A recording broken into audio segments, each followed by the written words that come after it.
আসসালামু আলাইকুম। কেমন আছেন আপনারা? আশা করি আপনারা সবাই ভালো আছেন। আল্লাহর রহমতে আমরা সবাই ভালো আছি। তো আজকে আমি 3টে রেসিপি বানাবো।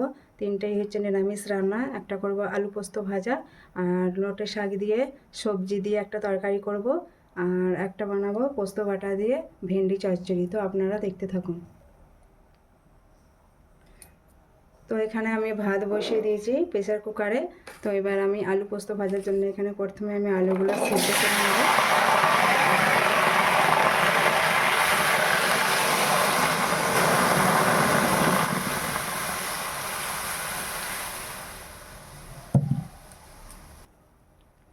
দিয়ে দিলাম লবণ,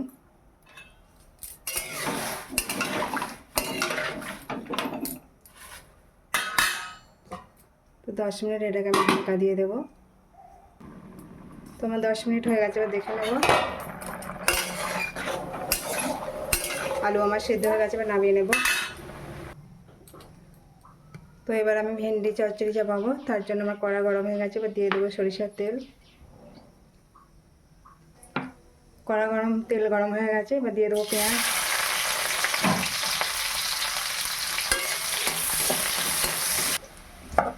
পেঁয়াজ লাল হয়ে গেছে, এবার দিয়ে দেবো ভেন্ডিটা।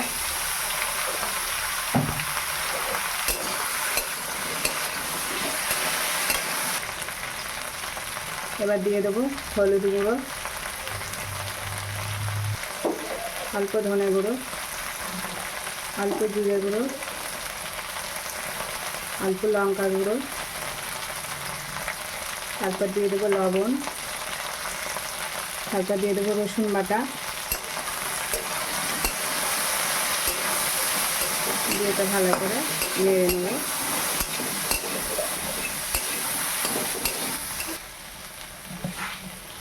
অল্প পানি দিয়ে দেবো।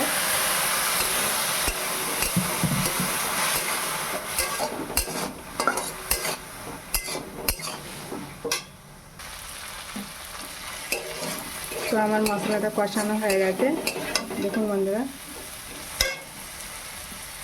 এবার দিয়ে দেবো পোস্ত বাটা।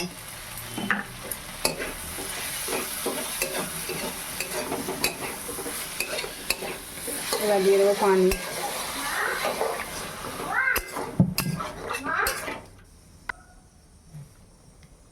আর একটু পানি দিয়ে দেবো।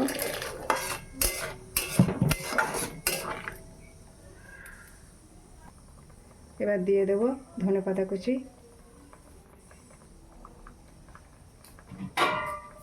এবার 10 মিনিট ঢাকা দিয়ে দেবো। 10 মিনিট হয়ে গেছে, এবার দেখে নেব।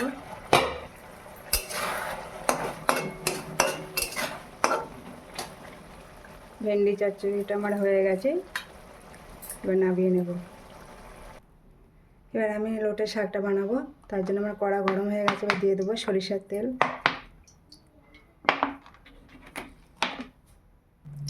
তেল গরম হয়ে গেছে, এবার দিয়ে দেবো 5 ফোড়ন।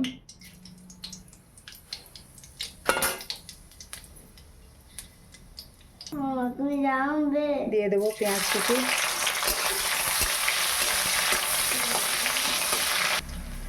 পেঁয়াজ আমার লাল হয়ে গেছে। এবার এখানে সবজি কেটে রেখেছি, কুমড়ো আর বেগুন টুকরো টুকরো করে কেটে ধুয়ে পরিষ্কার করে রেখেছি। এবার দিয়ে দেবো।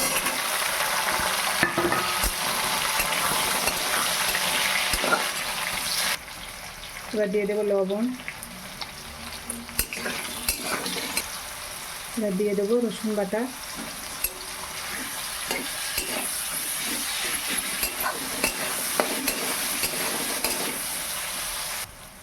এবার দিয়ে দেবো হলুদ গুঁড়ো,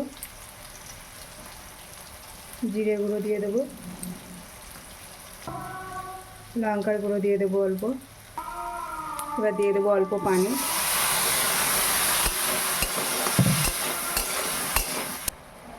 এবার কড়া টমেটো দিয়ে দেবো।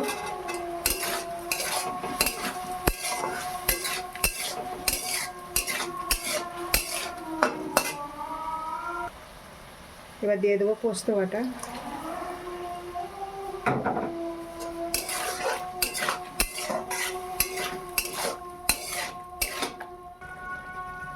আমার কষানো হয়ে গেছে, এবার দিয়ে দেবো পরিমাণ মতো পানি।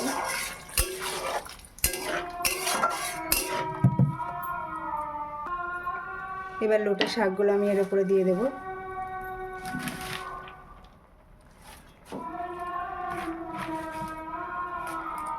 দিয়ে এটাকে আমি 10 মিনিট ঢাকা দিয়ে দেবো। আর 10 মিনিট হয়ে গেছে, এবার দেখে নেবো।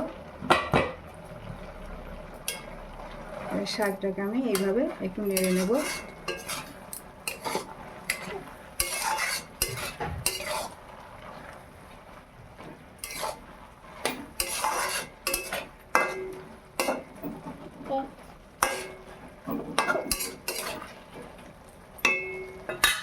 আবারও আমি 5 মিনিট ঢাকা দিয়ে দেবো।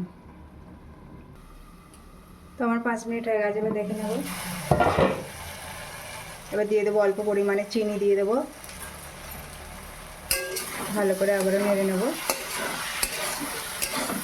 দেখুন শাকটা আমার হয়ে গেছে, এবার আমি নামিয়ে নেব।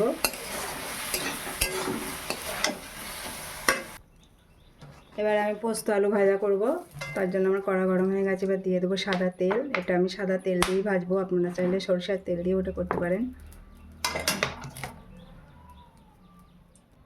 তোমার তেল গরম হয়ে গেছে, এবার দিয়ে দেবো শুকনো লঙ্কা, তারপর দিয়ে দেবো 5 ফোড়ন,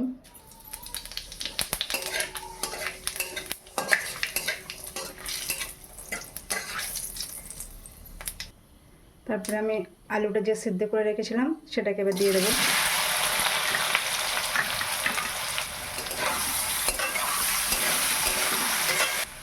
সিদ্ধ করার সময় আমি অল্প লবণ দিয়েছিলাম, আবারও আমি দিয়ে দেবো।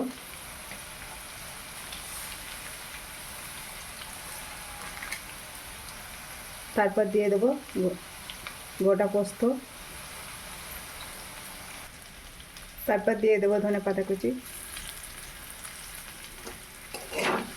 এখানে আমি কিন্তু হলুদটা ব্যবহার করিনি, আপনারা চাইলে দিতে পারেন। তো আমাদের মানে এই সাদাটাই বেশি পছন্দ করে, সেই জন্য আমি এখানে হলুদ গুঁড়ো দিইনি। পোস্ত আলু ভাজা আমার হয়ে গেছে, এবার নামিয়ে নেব। এই 3টে রেসিপি আপনাদের কেমন লাগলো অবশ্যই লাইক কমেন্ট শেয়ার করবেন। আমার পাশে থাকবেন, আমাকে একটু সাপোর্ট করবেন। আপনারা সুস্থ থাকুন, ভালো থাকুন। আল্লাহ হাফিজ।